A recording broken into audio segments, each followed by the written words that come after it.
Hi, I'm Chef RJ, food content creator here at BiteSized. Dahil nakikrave ako sa combination ng matamis at maasim, gagawa tayo ng Lemon Mango Graham Crumble Bar. Mabilis at madali lang gawin to. Let's start!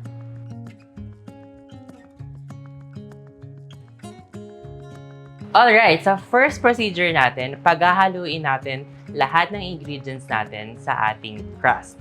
So we have all-purpose flour, unsalted butter, and that is room temperature, granulated sugar, rolled oats if you're feeling healthy, and meron tayong Graham crumbs. Alright, so paghaluin na natin siya, and make sure na malinis ang kamay mo kasi irarab natin yung mga ingredients. So gagawin ko is I will put our all-purpose flour, granulated sugar, and our rolled oats, ang ating Graham, and our unsalted room temperature butter. Tapos, irarab natin siya ng ating kamay.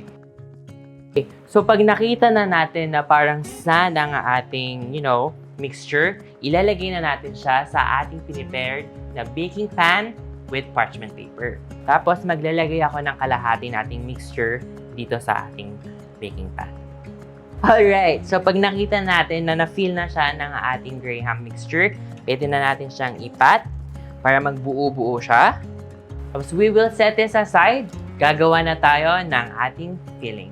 Using double boiler, lulutuin natin ang ating filling. So we have our granulated sugar, 2 beaten eggs, our lemon zest, lemon juice. Tapos haluin natin. Na nagtiken na ang ating mixture, ilalagay na natin ang ating mangoes. Alright, so na-cool down na ang ating lemon and mango mixture. Ilalagay na natin siya sa ating crust.